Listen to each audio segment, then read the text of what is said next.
श्री गणेशाय नमः। श्री जानकी वल्लभो विजयते। श्रीमद् वाल्मीकि रामायण अयोध्या कांड का 12वां सर्ग। महाराज दशरथ की चिंता, विलाप, केकई को फटकारना, समझाना और उससे वैसा वर न मांगने के लिए अनुरोध करना।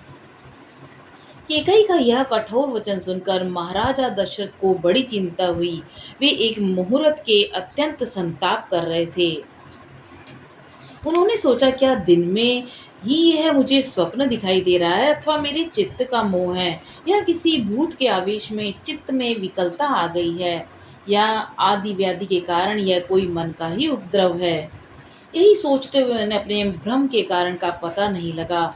उस समय राजा को मूर्छित कर देने वाले महान दुख प्राप्त हुआ और तत्पश्चात होश में आने पर केकई की बात को याद कर उन्हें पुनः संताप होने लगा।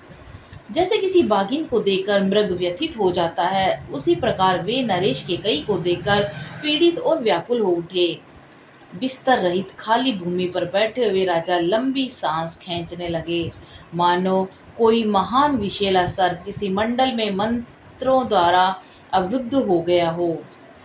राजा दशरथ रोष में भरकर अहो धिक्कार है यह कहकर पुनः मूर्छित हो गए। शोक के कारण उनकी चेतना लुप्त सी हो गई। बहुत देर के बाद जब उन्हें फिर चेत हुआ, तब वे नरेश अत्यंत दुखी होकर केकई को अपने तेज से दग्ध सी करते हुए क्रोधपूर्वक उससे बोले, दयाहीन दुराचारिणी केकई, तो इस कुल का विनाश करने वाली डायन है। पापिनी, बता, मैंने अथवा श्री राम ने तेरा क्या बिगाड़ा है? श्री रामचंद्र तो तेरे साथ सदा सगी माता का सा बर्ताव करते आए हैं, फिर तू किस लिए उनका इस तरह अनिष्ट करने पर उतारू हो गई है? मालूम होता है मैंने अपने विनाश के लिए ही तुझे अपने घर में लाकर रखा था। मैं नहीं जानता था कि तू राजकन्या के रूप में तीखे विष वाली नागिन है। जब सारा जीव जगत श्री राम के गुणों की प्रशंसा करता है, तब मैं किस अपराध के कारण अपने उस प्यारे पुत्र को त्याग दूं? मैं कौशल्य और सुमित्रा को भी छोड़ सकता हूँ, राजलक्ष्मी का भी परित्याग कर सकता हूँ, परंतु अपने प्राण स्वरूप पितृभक्त श्री राम को नहीं छोड़ सकता। अपने ज्येष्ठ पुत्र श्री राम को देखते ही मेरे हृदय में परम प्रेम उमड़ आता है, परंतु जब मैं श्री राम को नहीं देखता हूँ, तब मेरी चेतना नष्ट होने लगती है। संभव है सूर्य के बिना ये संसार टिक सके अथवा पानी के बिना खेती उपज सके, परंतु श्री राम के बिना मेरे शरीर में प्राण नहीं रह सकते। अतः ऐसा वर मांगने से कोई लाभ नहीं। पाप पूर्ण निश्चय वाली केकई, तू इस निश्चय अथवा दुराग्रह को त्याग दे। यह लो, मैं तेरे पैरों पर अपना मस्तक रखता हूँ, मुझ पर प्रसन्न हो जा। पापिनी, तूने ऐसी परम क्रूरतापूर्ण बात किस लिए सोची है?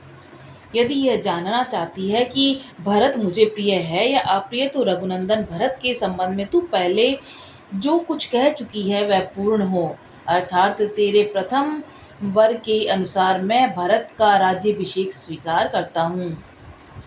तू पहले कहा करती थी कि श्री राम मेरे बड़े बेटे हैं, वे धर्माचरण में भी सबसे बड़े हैं, परंतु अब मालूम होता है कि तू ऊपर ऊपर से चिकनी चुपड़ी बातें किया करती थी, और वह बात तूने श्री राम से अपनी सेवा कराने के लिए ही कही होगी। आज श्री राम के अभिषेक की बात सुनकर तू शोक से संतप्त हो उठी है और मुझे भी बड़ा संताप दे रही है। ऐसा जान पड़ता है कि इस शून्य घर में तुझ पर भूत आदि का आवेश हो गया है, अतः तू परवश होकर ऐसी बातें कह रही है। देवी, न्यायशील इक्ष्वाकु वंश में यह बड़ा भारी अन्याय आकर उपस्थित हुआ है, जहाँ तेरी बुद्धि इस प्रकार विकृत हो गई है। विशाल लोचने, आज से पहले तूने कभी कोई ऐसा आचरण नहीं किया जो अनुचित अथवा मेरे लिए अप्रिय हो, इसलिए तेरी आज की बात पर भी मुझे विश्वास नहीं होता। तेरे लिए तो श्री राम भी महात्मा भरत के ही तुल्य हैं। बोल, तू बहुत बार बातचीत के प्रसंग में स्वयं ही तो यह बात कहा करती थी कि भीरू स्वभाव वाली देवी, उन्हीं धर्मात्मा और यशस्वी श्री राम का 14 वर्षों के लिए वनवास तुझे कैसे अच्छा लगता है? जो अत्यंत सुकुमार, धर्म में दृढ़ता पूर्वक मन में लगाए रखने वाले हैं, उन्हीं श्री राम को वनवास देना तुझे कैसे रुचिकर जान पड़ता है? ओह, तेरा हृदय बड़ा ही कठोर है। सुंदर नेत्रों वाली केकई जो सदा तेरी सेवा शुश्रूषा में लगा रहता है, और उन नैना भी राम श्री राम को देश निकाला दे देने की इच्छा तुझे किस लिए हो रही है? मैं देखता हूँ कि भरत से अधिक श्री राम ही सदा तेरी सेवा करते हैं। भरत उनसे अधिक तेरी सेवा में रहते हैं, ऐसा मैंने कभी नहीं देखा है। नरश्रेष्ठ श्री राम से बढ़कर दूसरा कौन है जो गुरुजनों की सेवा करने, उन्हें गौरव देने, उनकी बातों को मान्यता देने और उनकी आज्ञा का तुरंत पालन करने में अधिक तत्परता दिखाता हो। मेरे यहाँ शस्त्र स्त्रियां हैं और बहुत से उपजीवी मृत्युजन हैं, परंतु किसी के मुंह से श्री राम के संबंध में सच्ची या झूठी प्रकार की शिकायत नहीं सुनी जाती।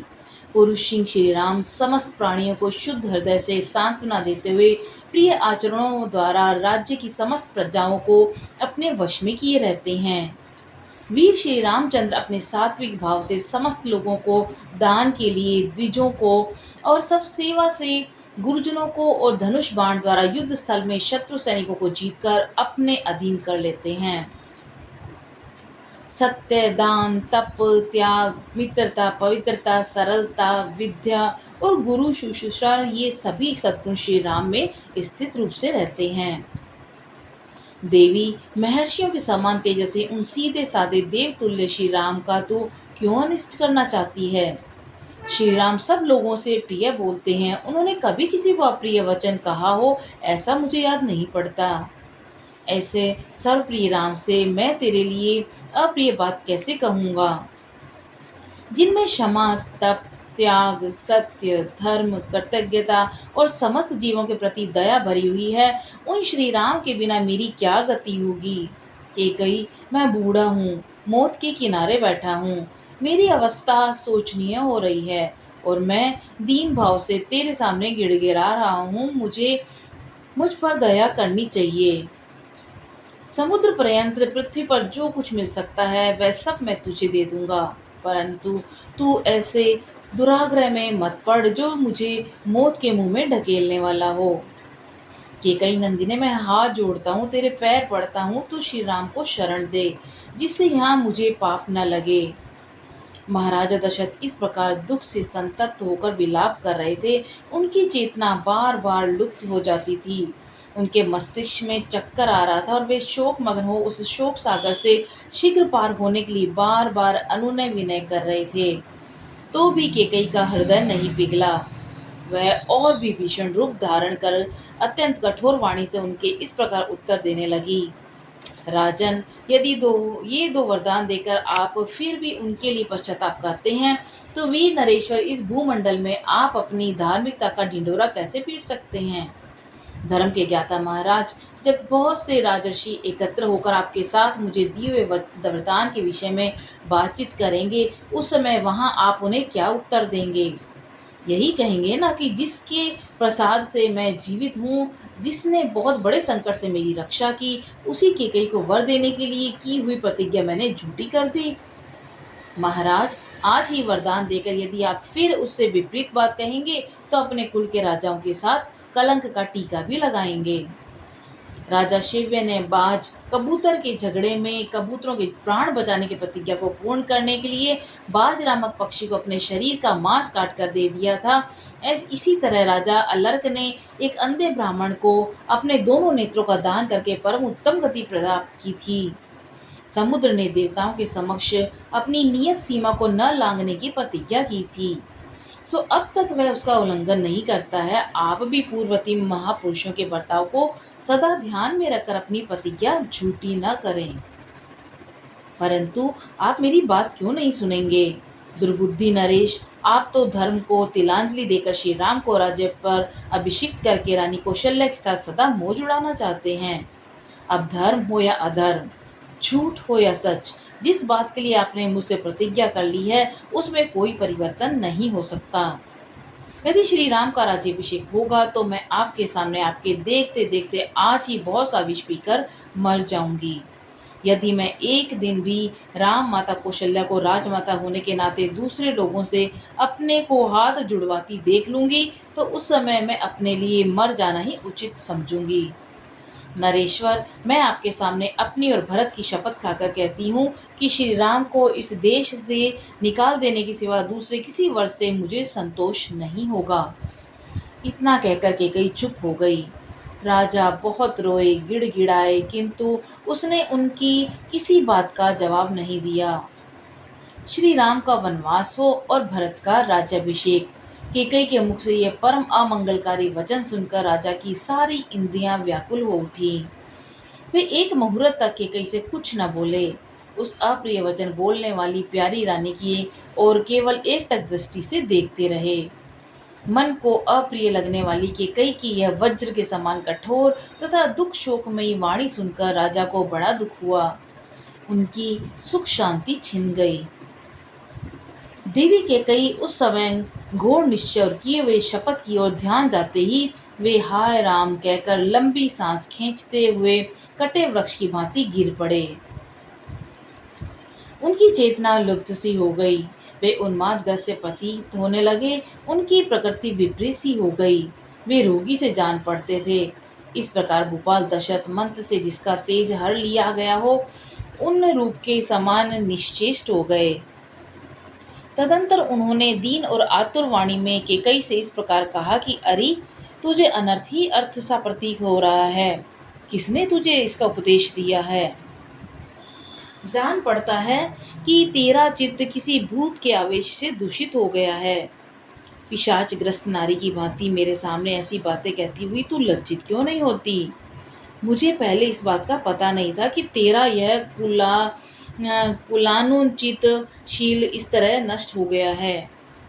बाल्यावस्था में जो तेरा शील था उसे इस समय मैं विपरीत देख रहा हूँ। तुझे किस बात का भय हो गया है जो इस तरह का वर मांगती है? भरत राजा सिंहासन पर बैठे और श्री राम वन में रहें, यही तो तू मांग रही है। यह बड़ा असत्य और ओछा विचार है। तू अब भी से विरत हो जा। क्रूर स्वभाव और पापपूर्ण विचार वाली नीच दुराचारिणी यदि अपने पति का और सारे जगत का और भरत का भी प्रिय करना चाहती है तो इस दूषित संकल्प का त्याग दे।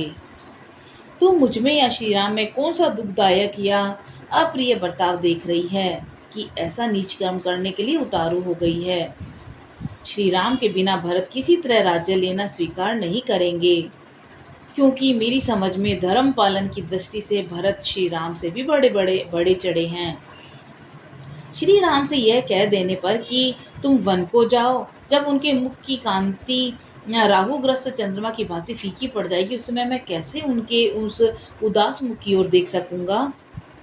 मैंने श्री राम के अभिषेक का निश्चय सुहृदयों के साथ विचार करके ही किया है। मेरी ये बुद्धि शुभ कर्म में प्रवृत्त हुई है। अब मैं इसे शत्रुओं द्वारा पराजित हुई सेना की भांति पलटी हुई कैसे देखूंगा? नाना दिशाओं से आगे हुए राजा लोग मुझे लक्ष्य करके खेदपूर्वक कहेंगे कि इस मूढ़ इक्ष्वाकु वंशी राजा ने कैसे दीर्घकाल तक इस राज्य का पालन किया है। जब बहुत से बहुश्रुत गुणवान और वृद्ध पुरुष आकर मुझसे पूछेंगे कि श्री राम कहाँ हैं, तब मैं उनसे कैसे कहूँगा कि केकई के दबाव में आने पर मैंने अपने बेटे को घर से निकाल दिया? यदि कहूँ कि श्री राम को वनवास देकर मैंने सत्य का पालन किया है, तो इसके पहले जो उन्हें राज्य देने की बात कह चुका हूँ वह असत्य हो जाएगी। यदि राम वन को चले गए तो कौशल्या मुझे क्या कहेगी? उसका ऐसा महान अपकार करके मैं उसे क्या उत्तर दूंगा? हाय, जिसका पुत्र मुझे सबसे अधिक प्रिय है, वह प्रिय वचन बोलने वाली कौशल्या जब जब दासी, सखी, पत्नी, बहन, माता की भांति मेरा प्रिय करने की इच्छा से मेरी सेवा में उपस्थित होती थी, तब तब उन सत्कार पाने योग्य देवी का मैंने तेरे ही कारण कभी सत्कार नहीं किया।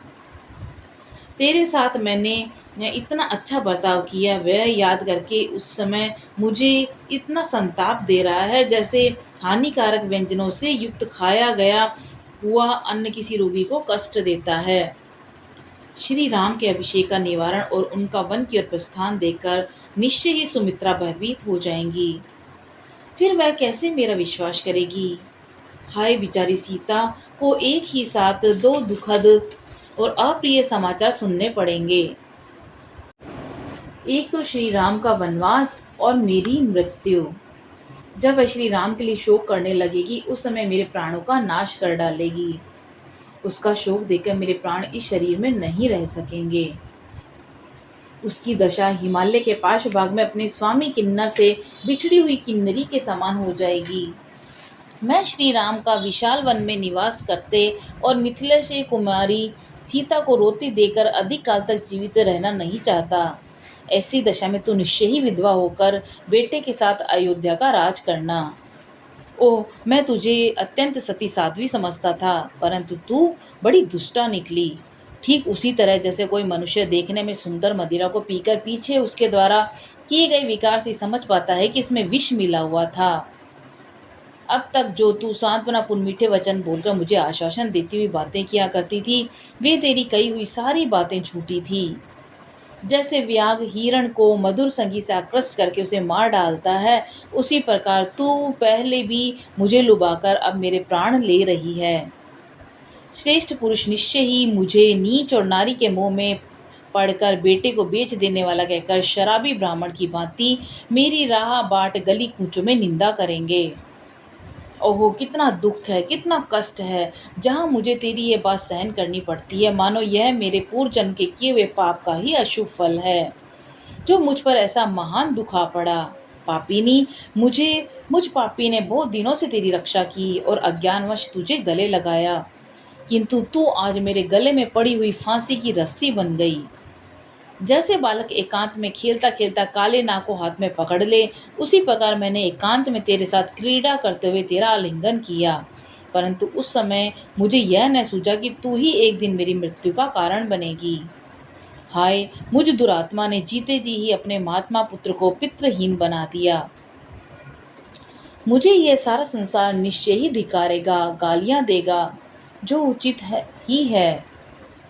लोग मेरी निंदा करते हुए कहेंगे कि राजा दशरथ बड़ा ही मूर्ख और कामी है, जो एक स्त्री को संतुष्ट करने के लिए अपने प्यारे पुत्र को वन में भेज रहा है। हाय, अब तक तो श्री राम वेदों का अध्ययन करने, ब्रह्मचार्य व्रत का पालन करने और अनेकानेक गुरुजनों की सेवा में संलग्न रहने के कारण दुबले होते चले आए हैं। अब जब उनके लिए सुख भोग का समय आया है, तब ये वन में जाकर महान कष्ट में पड़ेंगे। अपने पुत्र श्री राम से यदि मैं कह दूं कि तुम वन को चले जाओ, तो वो तुरंत बहुत अच्छा कहकर मेरी आज्ञा को स्वीकार भी कर लेंगे। मेरे पुत्र राम दूसरी कोई बात कहकर मुझे प्रतिकूल उत्तर नहीं दे सकते। यदि मेरे वन जाने की आज्ञा दे देने पर भी श्री रामचंद्र उसके विपरीत करते वन में नहीं जाते, तो वही मेरे लिए प्रिय कार्य होगा, किंतु मेरा बेटा ऐसा नहीं कर सकता। यदि रघुनंदन राम वन को चले गए, तो सब लोगों के धिक्कार पात्र बने हुए मुझे अक्षम्य अपराधी को मृत्यु अवश्य यमलोक में पहुंचा देगी। यदि नशे श्री राम के वन में चले जाने पर मेरी मृत्यु हो गई, तो शेष जो मेरे प्रियजन कौशल्या आदि यहाँ रहेंगे, उन पर तू कौन सा अत्याचार करेगी। देवी कौशल्या को यदि मुझसे श्री राम से और शेष दोनों पुत्र लक्ष्मण शत्रुघ्न से बिछोह हो गया, तो वह इतने बड़े दुख को सहन नहीं कर सकेगी। अतः मेरे ही पीछे वह भी परलोक सिधार जाएगी, और सुमित्रा का भी यही हाल होगा। केकई इस प्रकार कौशल्या को, सुमित्रा को और तीनों पुत्रों के साथ मुझे भी नरक तुल्य महान शोक में डालकर तू स्वयं सुखी होना। अनेकानेक गुणों से सत्कृत, शाश्वत, शोभ रहित व इक्ष्वाकुकुल जब मुझसे और श्री राम से प्रत्यक होकर शोक से व्याकुल हो जाएगा, तब उस अवस्था में तू इसका पालन करेगी। यदि भरत को भी श्री राम का ये वन में भेजा जाना प्रिय लगता हो, तो मेरी मृत्यु के बाद वे मेरे शरीर पर का दाह संस्कार नहीं करे। पुरुष शिरोमणि श्री राम के वन गमन के पश्चात मेरी मृत्यु हो जाने पर अब विधवा होकर तू बेटे के साथ अयोध्या का राज करेगी। राजकुमारी, तू मेरे दुर्भाग्य से मेरे घर में आकर बस गई। तेरे कारण संसार में पापाचारी की भांति मुझे निश्चय ही अनुपम अपयश, तिरस्कार और समस्त प्राणियों से अवहेलना प्राप्त होगी। मेरे पुत्र सामर्थ्यशाली राम बारंबार रथों, हाथियों, घोड़ों से यात्रा किया करते थे, वे ही अब इस विशाल वन में पैदल कैसे चलेंगे। भोजन के समय जिनके लिए कुंडलधारी रसोइये प्रसन्न होकर पहले मैं बनाऊंगा ऐसे कहते हुए खाने पीने की वस्तुएं तैयार करते थे, वे ही मेरे पुत्र रामचंद्र वन में कसेले, तिक्त, कड़वे फलों का आहार करते हुए कैसे निर्वाह करेंगे। जो सदा बहुमूल्य वस्त्र पहना करते थे, जिनका चीरकाल से सुख में ही समय बीता है, वे श्री राम वन में गेरुए वस्त्र पहनकर कैसे रह सकेंगे। श्री राम का वन गमन और भरत का अभिषेक ऐसा कठोर वाक्य तूने किसकी प्रेरणा से अपने मुंह से निकाला है। स्त्रियों को धिक्कार है क्योंकि वे शठ और स्वार्थपरायण होती हैं, परंतु मैं सारी स्त्रियों के लिए ऐसा नहीं कह सकता। केवल भरत की माता की ही निंदा करता हूँ। अनर्थ में ही अर्थ बुद्धि रखने वाली क्रूर केकई, तू मुझे संताप देने के लिए ही इस घर में बसाई गई है। अरे, मेरे कारण तू अपना कौन सा अप्रिय होता देख रही है? अथवा सबका निरंतर हित करने वाले श्री राम में ही तुझे कौन सी बुराई दिखाई देती है? श्री राम को संकट के समुद्र में डूबा देखकर तो पिता अपने पुत्रों को त्याग देंगे, अनुरागिणी स्त्रियां भी अपने पतियों को त्याग देंगी। इस प्रकार ये सारा जगत ही कुपित विपित व्यवहार करने वाला हो जाएगा। देव कुमार के समान कमनीय रूप वाले अपने पुत्र श्री राम को जब वस्त्र और आभूषणों से विभूषित होकर सामने आते देखता हूँ तो नेत्रों से उसकी शोभा निहार कर निहाल हो जाता हूँ। उन्हें देखकर ऐसा जान पड़ता है मानो मैं फिर जवान हो गया। कदाचित सूर्य के बिना भी संसार का काम चल जाए, वज्रधारी इंद्र के वर्षा न करने पर भी प्राणियों का जीवन सुरक्षित रह जाए, परंतु राम को यहाँ से वन जाते देख कोई भी जीवित नहीं रह सकता, मेरी ऐसी धारणा है। अरे, तो मेरा विनाश चाहने वाली, अहित करने वाली और शत्रु रूप है। जैसा कोई अपनी ही मृत्यु को घर में स्थान दे दे, उसी प्रकार मैंने तुझे घर में बसा लिया। खेद की बात है कि मैंने मोहवश तुझ महाविशेली नागिन को चीरकाल से अपने अंक में धारण कर रखा है, इसलिए आज मैं मारा गया। मुझसे श्री राम और लक्ष्मण से हीन होकर भरत समस्त बांधवों का विनाश करके मैं तेरे साथ इस नगर और राष्ट्र का शासन करे, और तू मेरे शत्रुओं का हर्ष बढ़ाने वाली हो। क्रूरतापूर्ण बर्ताव करने वाली केकई, तू संकट में पड़े हुए पर प्रहार कर रही है। अरे, जब तू दुराग्रह पूर्वक आज ऐसी कठोर बातें मुंह से निकालती है, उस समय तेरे दांतों के हजारों टुकड़े होकर मुंह के नीचे क्यों नहीं आ जाते? श्री राम कभी किसी से कोई अहितकर या अप्रिय वचन नहीं करते। वे कटु वचन बोलना जानते ही नहीं। उनका अपने गुणों के कारण सदा सर्वदा सम्मान होता है। उन्हीं मनोहर वचन बोलने वाले श्री राम में तू दोष कैसे बता रही है? क्योंकि वनवास उसी को दिया जाता है जिसके बहुत से दोष सिद्ध हो चुके हैं। ओके, कई राज के कुल की जीती जागती कलंक, तू चाहे ग्लानि में डूब जा अथवा आग में जलकर खाक हो जा, या विष खाकर प्राण दे दे अथवा पृथ्वी में हजारों दरारें बनाकर उसी में समा जा, परंतु मेरा अहित करने वाली तेरी अनंत कठोर बात मैं कदापि नहीं मानूंगा। तू छुरे के समान घात करने वाली है। बातें तो मीठी मीठी करती है, परंतु वे सदा झूठी और सद्भावना से रहित है। तेरे हृदय का भाव अत्यंत दूषित है, तथा तू अपने कुल का भी नाश करने वाली है। इतना ही नहीं, तू प्राणों सहित मेरे हृदय को भी जलाकर भस्म कर डालना चाहती है, इसलिए मेरे मन को नहीं भाती है। तुझ पापिनी का जीवित रहना मैं नहीं रह सह सकता। देवी, अपने बेटे श्री राम के बिना मेरा जीवन नहीं रह सकता, फिर कहाँ से सुख हो सकता है? आत्मज्ञ पुरुषों को तो भी अपने पुत्र से बिछोह हो जाने पर कैसे चैन से मिल सकता है? अब तू मेरा अहित न कर, मैं तेरे पैर छूता हूँ, तू मुझ पर प्रसन्न हो जा। इस प्रकार महाराजा दशरथ मर्यादा का उल्लंघन करने वाली उस हठीली स्त्री के वश में पड़कर अनाथ की भांति विलाप कर रहे थे।